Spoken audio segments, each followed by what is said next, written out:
Okay, well, good morning, everyone. I think every week we reiterate what Patricia said. We are so appreciative that you're joining us today, whether you're one of those perfect attendance pin people or this is your very first time. So we do appreciate that.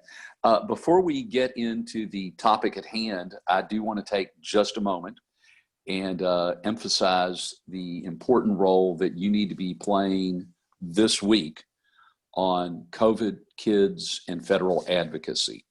As a reminder, you know that we've had a forum with Kentucky Voices. We've had a forum with Majority Leader McConnell's team, and we had the 3rd Congressional Congressman himself, Congressman Yarmouth, who chairs the House Budget Committee. So we want to tell you that the clock is ticking. The only folks who really need to be concerned about this is if you're interested in early childhood, K-12, health, juvenile justice, or child welfare. Okay, I mean, very narrow, right? What's happening in Washington in connection with COVID response affects every aspect of every kid in Kentucky. And your congressman and our 2 senators need to hear from you today. After this, we will be linking to our website and in a follow-up some resources, some issues that we hope we can call your attention to. I know that it's very easy for me, at least, maybe not for you, to feel like that I can do something in Frankfurt, but Washington seems so far away and so big and so complicated. That's just not the case.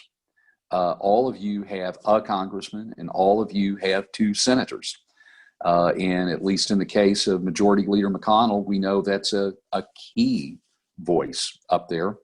If you're in the 3rd Congressional District in the Louisville area, Congressman Yarmouth represents a significant voice in the House. So I just want to encourage you to rise up and make your voice heard. If you need any technical help, if you have questions, we want to be supportive of you on that. So we're counting on you, and more importantly, Kentucky's kids are counting on you. So today we're talking about one of the absolute drumbeats of KYA's work, and that's around kinship families. You know, it's interesting, this issue came to KYA in kind of a unique way. One of the things that we do is a case advocacy hotline, sort of 1-800 your voice, 1-800 my back is against the wall kind of a call. And about a decade ago, actually, when we were doing a trend analysis, we noticed more and more grandmas and grandpas calling about their kids. I'd love to tell you that I was up to speed on kinship at that time, and I wasn't.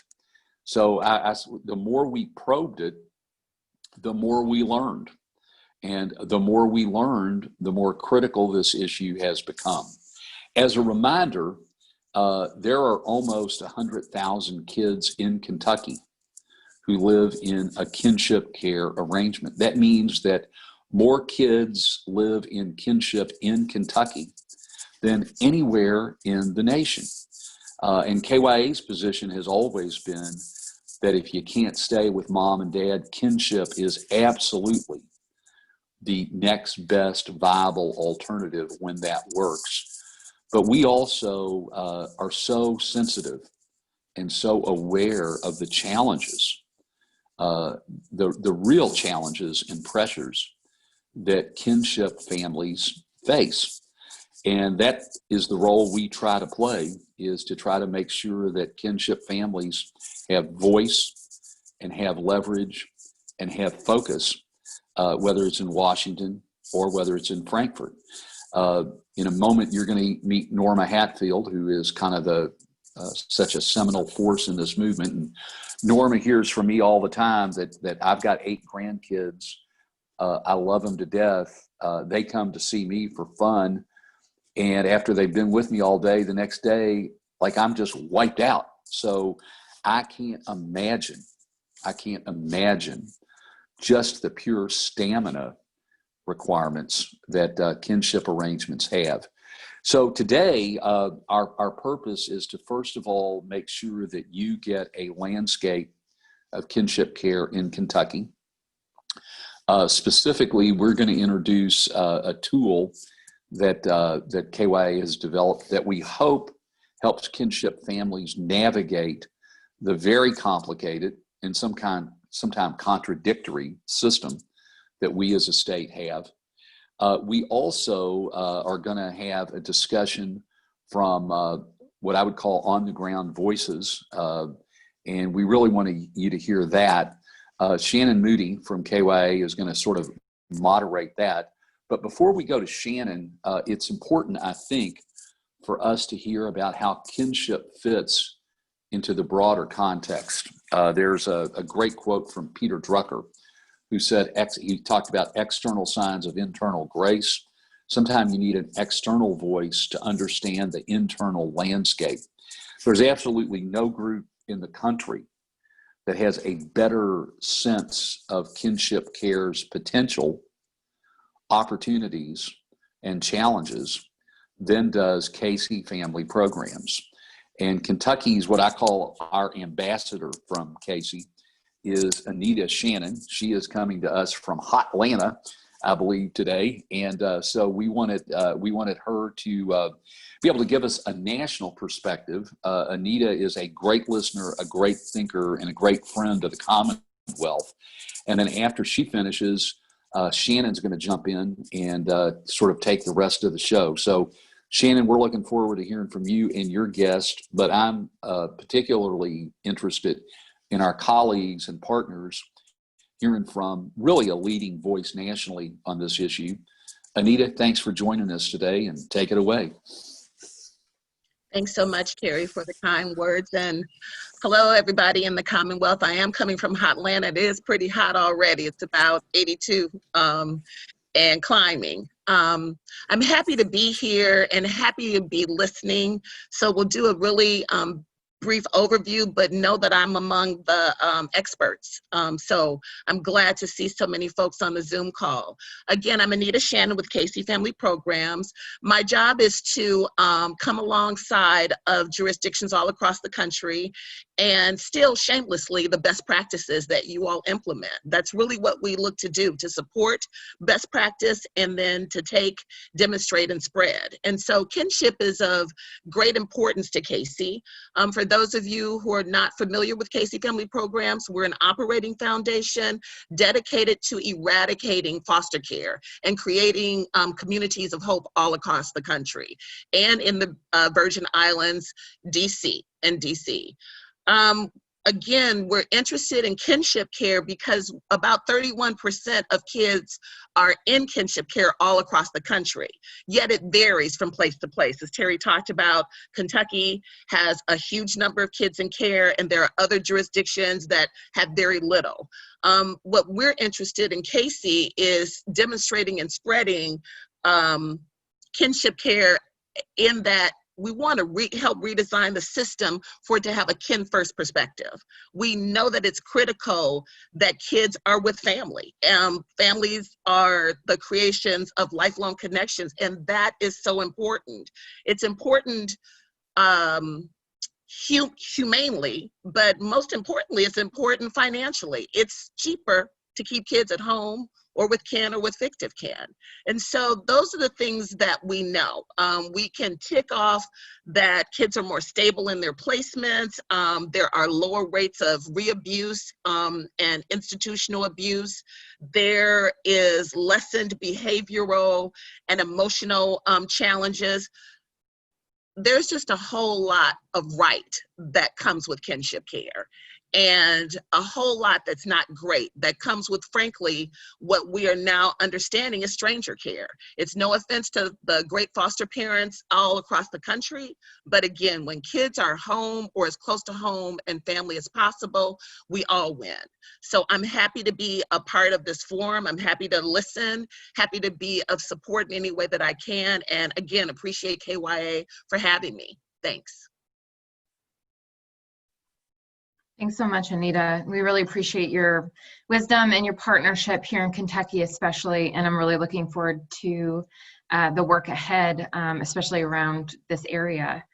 So I'm Shannon Moody with Kentucky Youth Advocates. I have been working in the kinship care space since I was a practicum student at Kentucky Youth Advocates when Patricia was leading that work, and it became a really intense passion of mine, and I really dug into the policy, and I'm interested in sharing and making sure that folks are aware of the current supports and resources that are out there, because they are in Kentucky have been changing almost yearly for the last couple of years, and there's a lot of confusion and a lot of just a lack of awareness around what's out there. So hopefully we will make sure that folks are leaving today with a good sense of at least who to call if they have questions, what resources are available, and then also hearing from our relative caregivers or support group providers who can give us a really good sense of like what's going on right now for kinship families in Kentucky. So I'm going to do a very quick presentation where I'm talking about those resources so that folks are have that visual as well as we move along. So just as a reminder, the Kinship Families Coalition of Kentucky was formed back in about 2014, and the mission is to promote policies and facilitate connections to increase support with kinship families in Kentucky. And that is really our hope and our goal. Norma is really leading the charge as the president of the coalition. So, well, there we go. Just as a foundational, just kind of level, we want to be sure that everyone kind of is on the same page as far as what we're talking about. It's really important to talk about the definitions of kinship care, especially in Kentucky, because kinship care used to just be a program, and that's what people knew it as. Well, kinship care is something, is a term that's used nationally when we talk about relatives raising children. So when we talk about informal kinship care, we're talking about various types of custody, depending on arrangements that are just made within families. There's no state involvement. Families make the arrangement, and oftentimes this is with grandparents predominantly. Also, when we talk about kinship care or fictive kin care, we're talking about those kids who are placed with relatives or close family friends as fictive kin, who, as a result of an investigation or removal due to dependency, neglect, or abuse, so they've have some involvement with Child Protective Services, they are in the system. And custody is dependent on arrangements that are made, but it's typically maintained by the relatives or by the Cabinet for Health and Family Services. And then relative foster care is probably what a lot of folks are familiar with. Relatives who have went through the process of becoming foster parents, they've went through the training, and they're certified and able to provide that foster care. So to give you a sense of the scope of kinship care in Kentucky, we wanted to try to demonstrate as well as possible the different types there. So when I talked about that informal care, we've got an estimated 81,000 kids who are being raised by grandparents or other relatives. That's about 8%. We are the highest in the nation. There are 2 other states that are kind of tied with us at that 8%. Those kids who are in relative care, due to removal from the home where Child Protective Services was involved, we have an estimated 31,000. And it's an estimate because for a while, the Department for Community-Based Services wasn't actually tracking that data. As a result of House Bill 2 a couple years ago, they now are required to track that data, so we will have that data hopefully by the end of this month. And I'm really excited to see what that actually looks like. But we think for about every 6 kids who go into foster care, 10 kids go into a placement with a relative. And then we've got about under 5,000 kids who are part of that Kentucky Kinship Care Program. Which I will talk about, which there's a moratorium on and is no longer open to folks who are new to relative foster care. And then relative foster care in Kentucky, about 13% of kids in foster care are placed with relatives or fictive kin, so about 1,200 kids. So as of April 2019, after many changes in the Kentucky Kinship Care Program in 2013, there was a moratorium put on it at that $300 per child per month.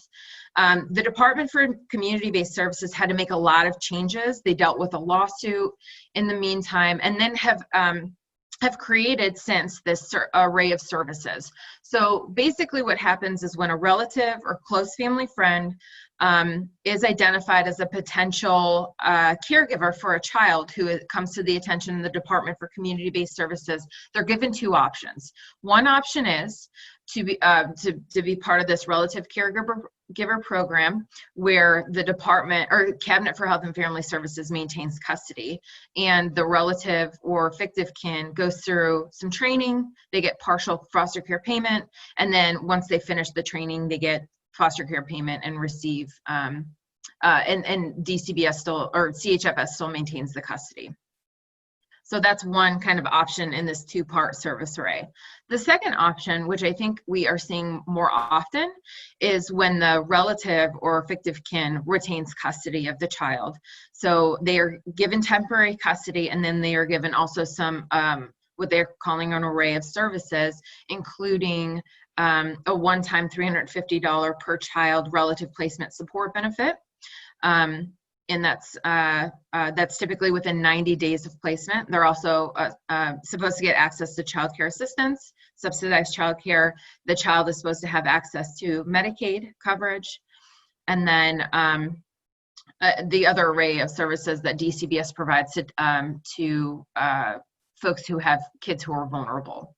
Some other potential services that folks should be aware of, especially for informal kinship caregivers, so those who don't have state involvement, is the availability of the Kentucky Transitional Assistance Program. This is KTAP.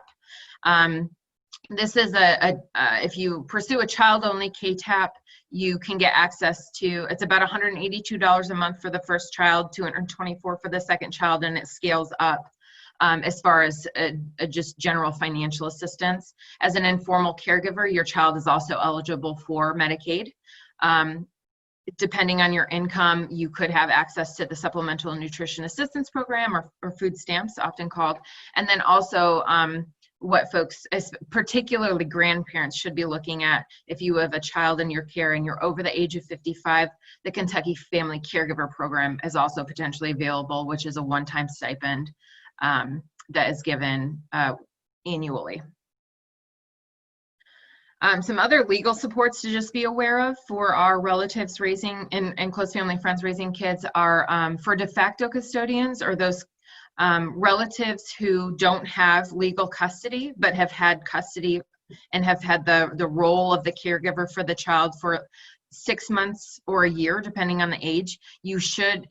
As of 2018 for House Bill 1, you do have access to legal representation as a de facto custodian, and you'll have to approach the court. And we've got information about that on our website. Another potential option for legal supports is also Kentucky Legal Aid. Other things to consider is the Kentucky Community Action Agencies. They provide supports for payment for your electric bills, sometimes other stipends if you are at risk of losing your housing or paying rent. The Family Resource Youth Service Centers are also a very good source of potential supports. Local support groups, which we will hear from a support group leader. And then also a newly launched program at the University of Kentucky called Kentucky KINS, which provides virtual support groups. And that is, I think, still in development, but should be coming soon. These are just some numbers to know, and we can send these out in the follow-up for folks to be aware of. But the Kentucky Kinship Support Hotline, that has been out and available since 2016. Continue utilizing that if you have questions. Also family support, and then the Ombudsman's Office if you have state involvement and are struggling with the services or your worker. And then finally, Terry had referenced a new handbook. So really this was Norma Hatfield, and she utilized some other really great partners and other organizations that she borrowed from, but she developed this handbook with the help of Brookdale Foundation and and a couple of other folks that she'll talk about. And we're launching this today, and we're really excited about it because it's coming from a relative caregiver and is written by a relative caregiver and provides some really good insights for folks who are going through this process, which can be really scary. So with that being said,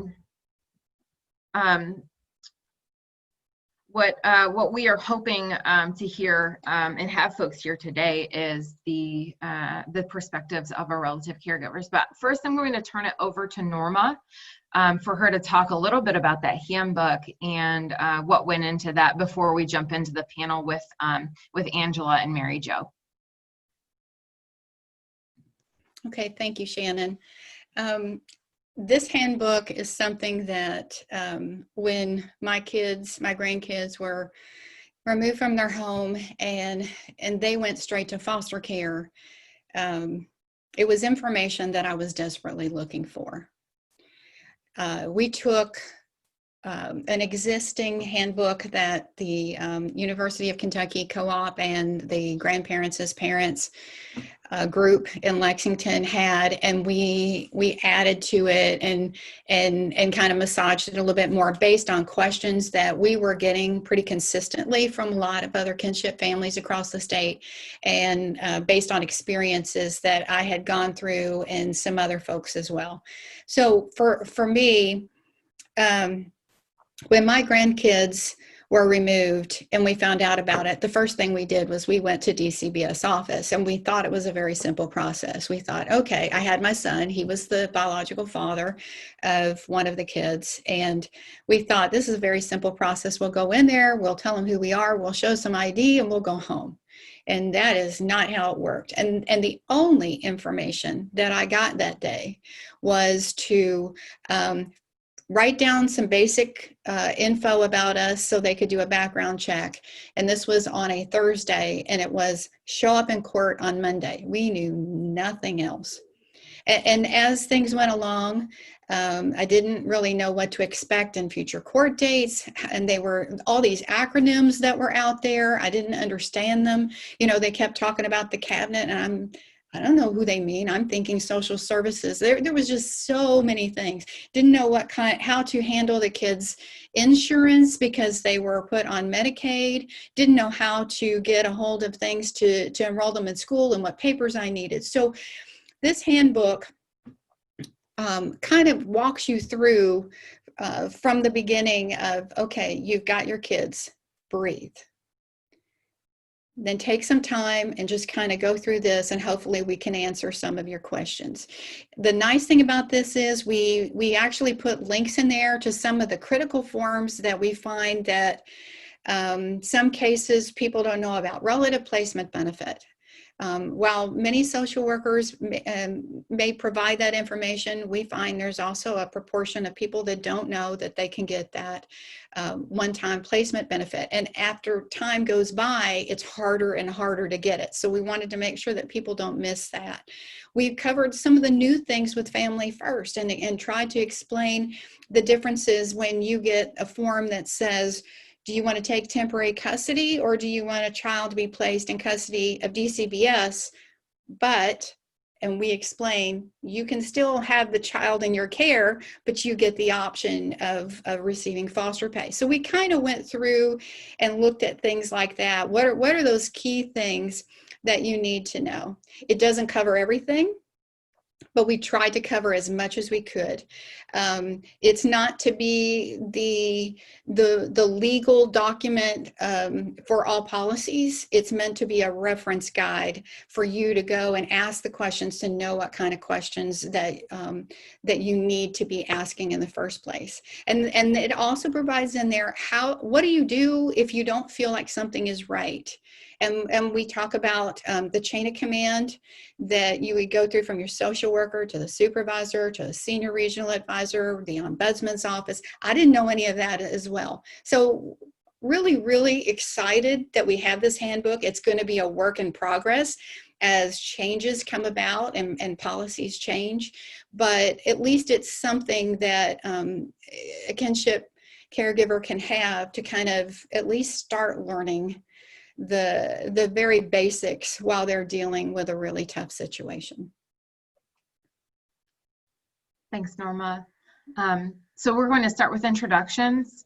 Why don't we start with Mary Jo and have her give a little bit of background on what she's doing, and then we'll go to Angela and then back to Norma. I know you've got a couple of titles. I don't know which ones you'd like to share. Hi, good morning. I'm Mary Jo Dendy. I'm a Family Resource Center coordinator here in Lexington for 2 elementary schools.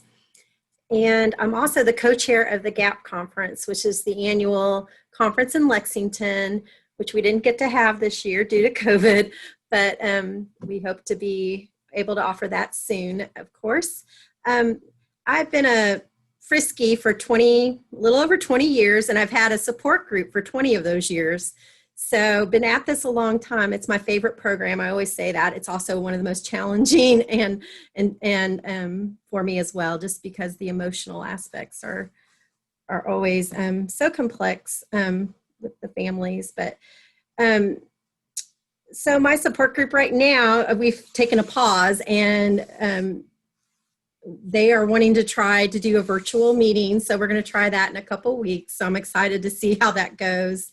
But they're very eager to get back together and meet. I've been talking to the grandparents myself and providing some support in the meantime.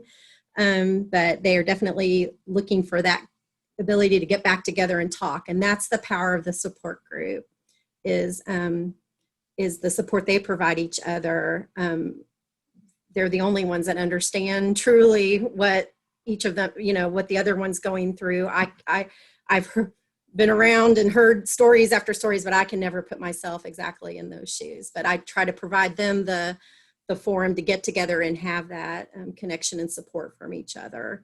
So I can say more, but I'll let others introduce themselves. So my name is Angela Stevens. I have a little bit of a different approach, I guess, connection with kinship care, whereas I'm an aunt.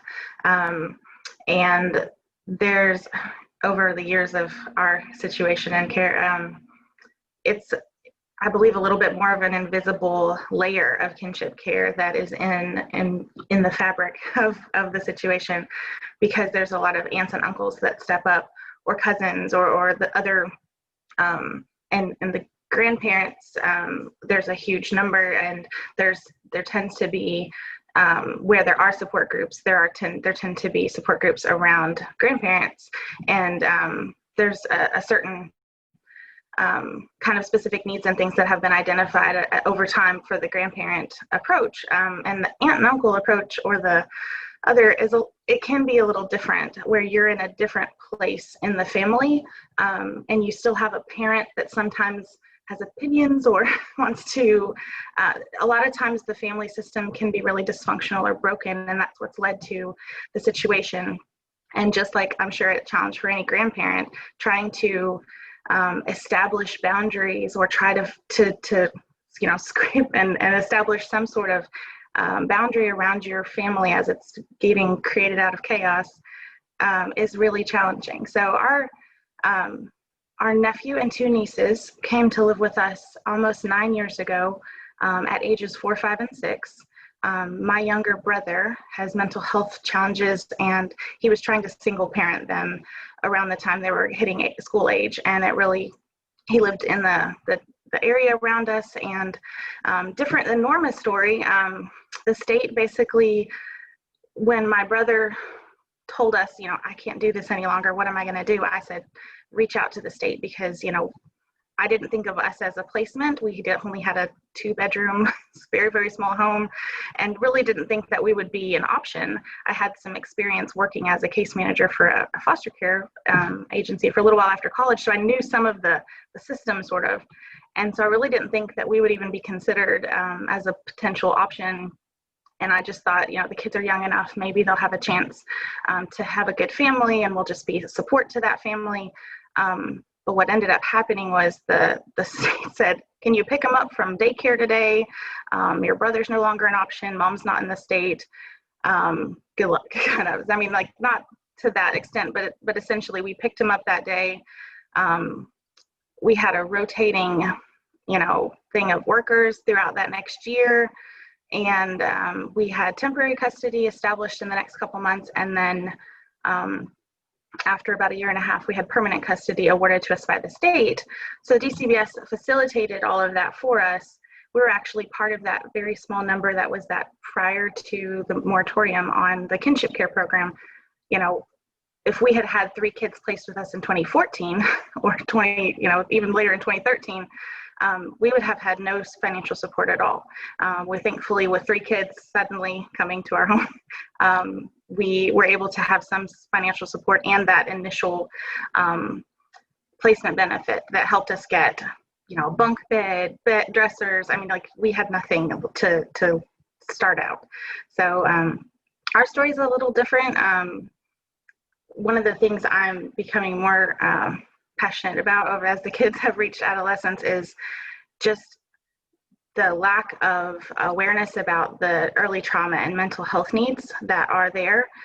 No matter what kind of placement the kids have come to you from, they are coming from a disruption in their family, and that creates, even on a base level, a lot of need there. And aunts and uncles, other family members, whoever's been placed, the kids have been placed with, are a lot of times they need a third party to help, just to help navigate things as the situation goes on. And there's so little resources for that to support the family. So one of our children has developed an eating disorder a couple of years ago due to her issues, and she was hospitalized and then in a facility for a period of time outside of Kentucky because there's no resources for that in Kentucky.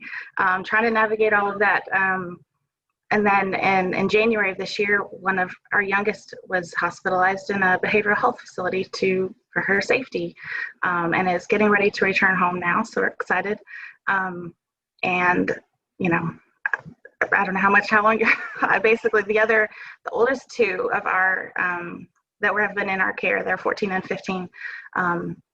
As of last week, they actually, per our request, were removed from our care. That's the dark side that you don't. I mean, that's the tough part of kinship care, is that their biological mom came back on the scenes and is really toxic. And after disrupting, her whole goal was to disrupt our placement, and she was successful. The kids are now thankfully in the state's custody as of last week, and are being able to get some help, hopefully at a residential facility, and then out from there. I don't know, but it's not like check. It's the situation is wrapped up with a bow and done. These families, it's the start of their life changing forever, and it's almost been 9 years since this journey's kind of started for us, and there's so much support needed. Norma, I mean, just having a place to start with a handbook would be fantastic. I had to dig up a worker that was married to a assistant youth pastor at our church to see who could try to get some real information to us, because we were being treated like a foster family. There was so much misinformation. Workers didn't know anything. And I had previously had experience working with the system of sorts. So, and college educated, and a best case scenario of trying to figure out what to do and where to go and how to get help. And there's so little out there, and that is not fair to the kids. That is not fair to the families that are trying to take this situation on. Those kids don't ask for the trauma that they're then, having to experience. And a lot of the families, then essentially you have a secondary trauma because you don't know how to help them process it. And your family dynamic, there's so much. So absolutely support groups. I actually came across a Facebook group called Aunts and Uncles Raising Nieces and Nephews. So if there's anyone in this group or that's listening to this that's interested that is a caregiver raising their niece or nephew, there's a Facebook group that I'm one of the moderators for, that I've helped be an admin for the last 7-8 years.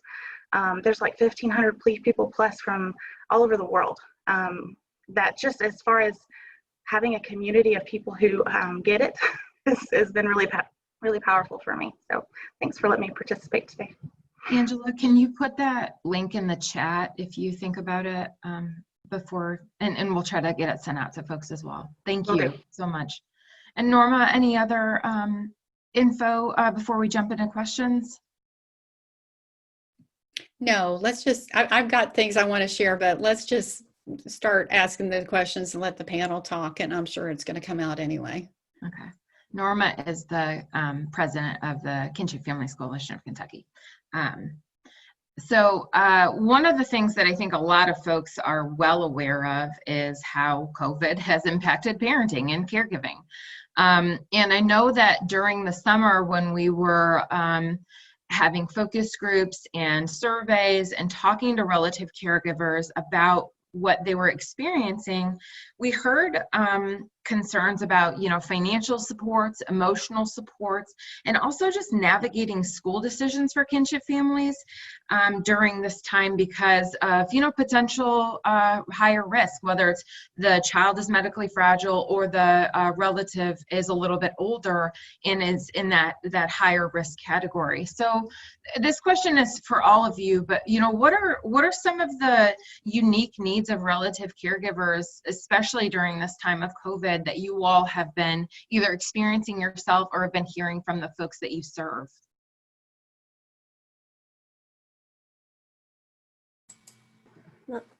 One of the issues that's come up is, a lot of fear and worry from the kids and the caregivers.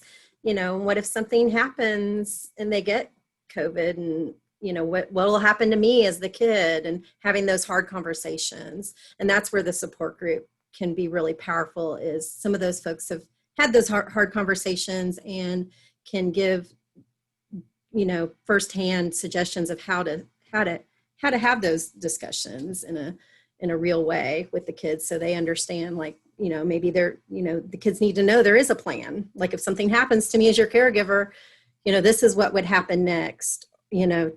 We have a plan in place, and just encourage those conversations and have the kids be able to share those feelings with you. So it's really important. But that's one of the topics that's come up, is those intense fears and worries that kids have had, and the caregivers.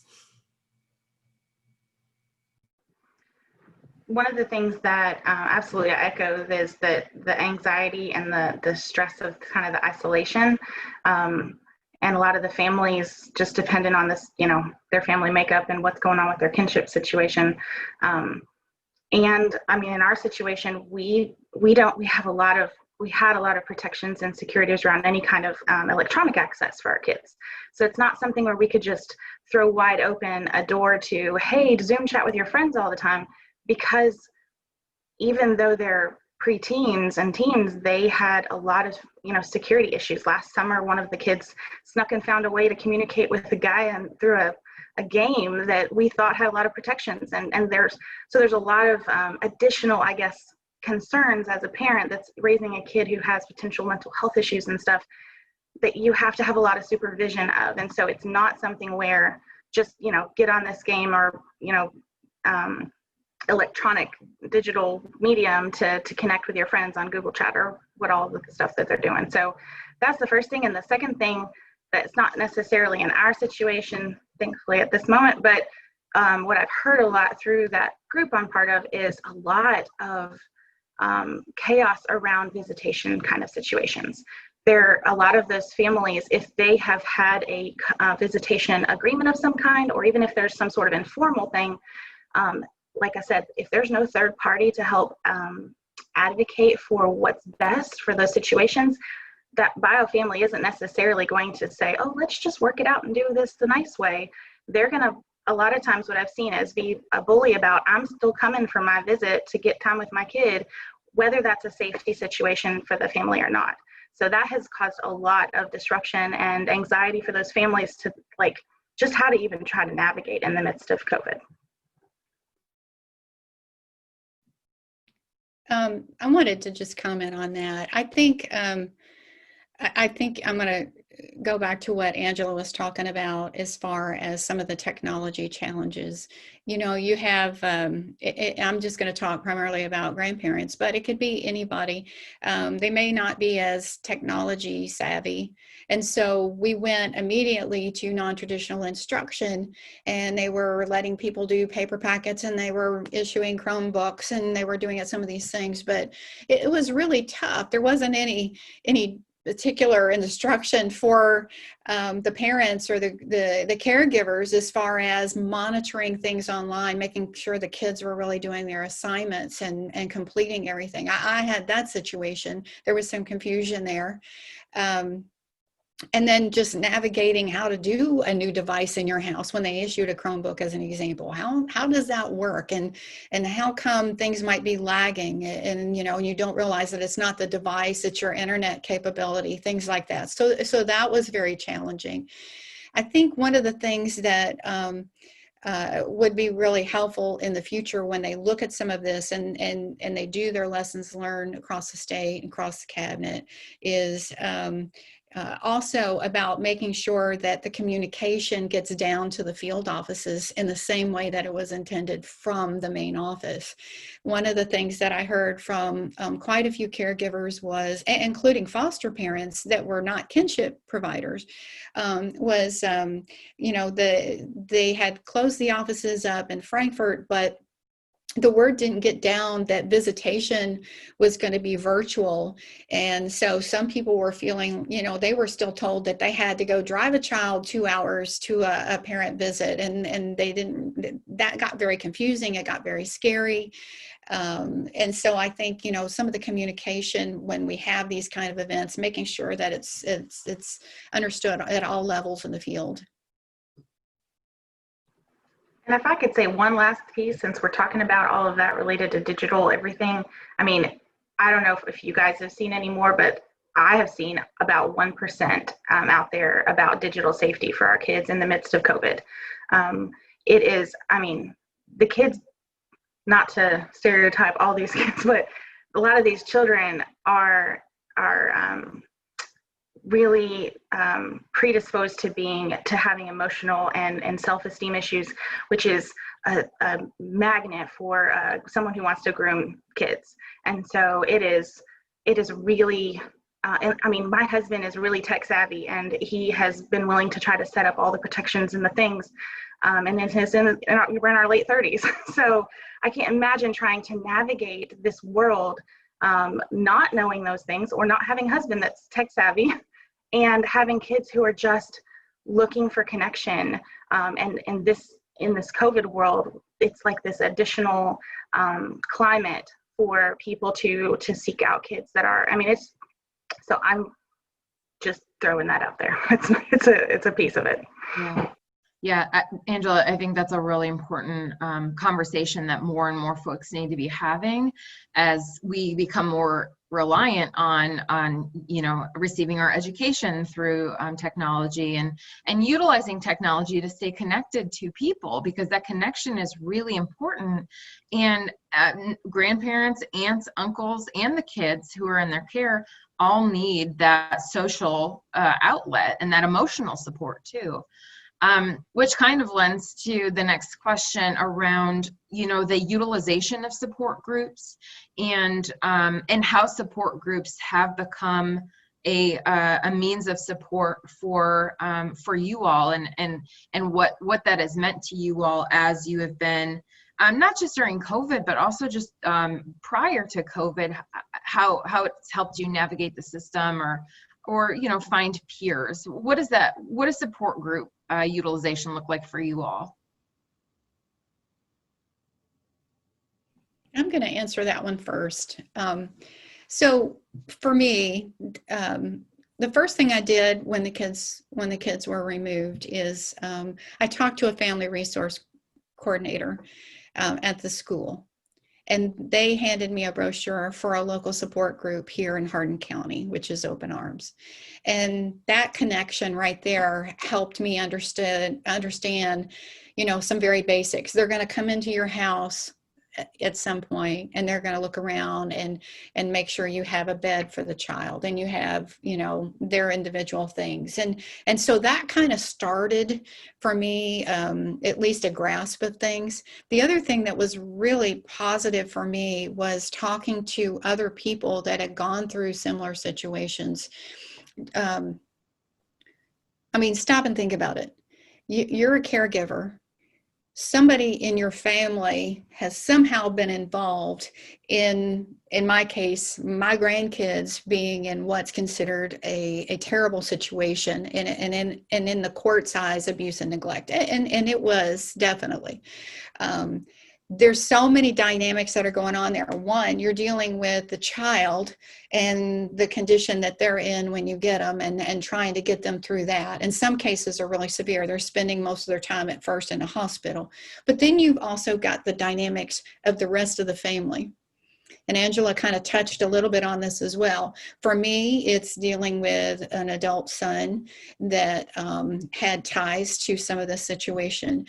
You've got all the other family members that all have an opinion about all parties that are involved, and have their ideas of how you ought to be doing things. And then you've got yourself, and you're trying to figure out how you feel while you're dealing with everything else that you have to deal, while you're dealing with the system itself, which is pretty intimidating. And so having a safe place that you can go sit down and have a conversation with somebody else, learn about the different topics that you don't know you need to learn about yet. I've seen some support groups where they provide respite care for each other. Hey, I've got to go to court on Tuesday. Do you want me to keep the kids for you while you go? There's just such a network of knowledge and support there. I don't know that I would have done as well without that. It's just an amazing group of people. And the other thing I want to comment on is when people hear the word support group, some people are kind of turned off by that. It's a network of people that can help you navigate the system, and you decide how much support you want. If you just want to go and gather information and kind of follow what's going on, that's great. If you need to have more of a connection with people and you walk, they hold your hand as you walk through things, you decide what you need, but the fact is that they're there. And I just think it would be awesome to see some type of support group network in every single county across Kentucky, because the numbers are so high in Kentucky as far as kids that are living with relatives and kinship families. This is the best way to tackle a lot of this and make things maybe just a little bit easier. I would say also, along with Norma, that it's really, support groups are really powerful. Unfortunately for us, most of the time that we've been a caregiver for our nephew and nieces, we haven't had any kind of physical support group. We have, you take on 3 kids as a couple who doesn't have any bio kids, all of a sudden your life changes dramatically. You lose friends, your church and other situations your commitments have to change. So your life changes so dramatically.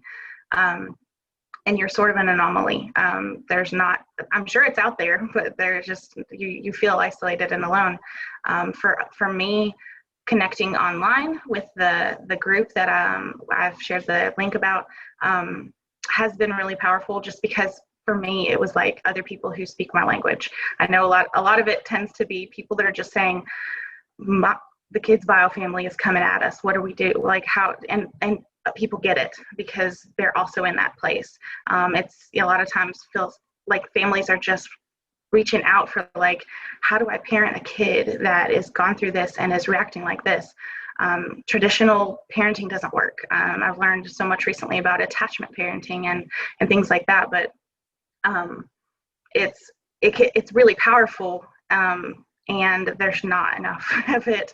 And I would, for my own plug for the aunts and uncles or non-grandparent side of it, it's different for us. It just is. There's, I'm in my late 30s and I'm working full time. My husband's working full time. And the challenges and the connections and things, there's going to be some similarities to grandparents, but it's different.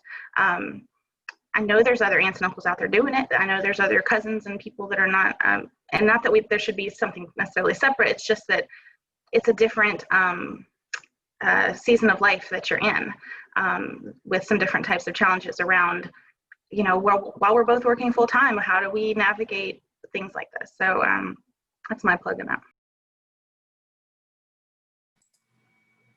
So a couple things listening to you all talk. Yeah.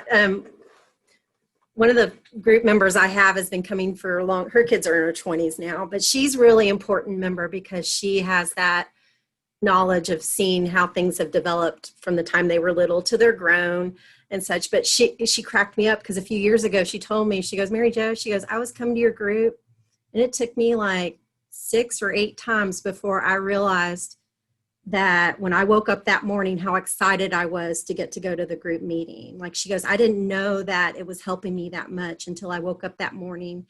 And it just was like, I can't wait to get there and see these folks. So that was so like, I just love that she shared that because it keeps me going and staying committed to organizing the group and keeping it going. And it doesn't always fit everyone's schedules and their needs. You know, we do have a lot of grandparents that work.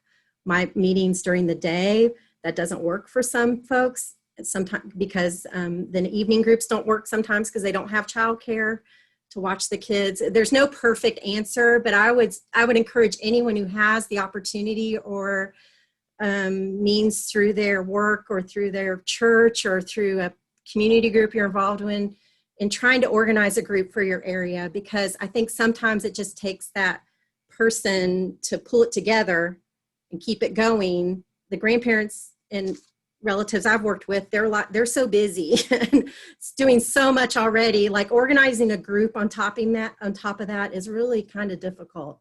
So if you have a way to do that through some group you're involved in, I would encourage you. It's very rewarding. It doesn't cost anything really.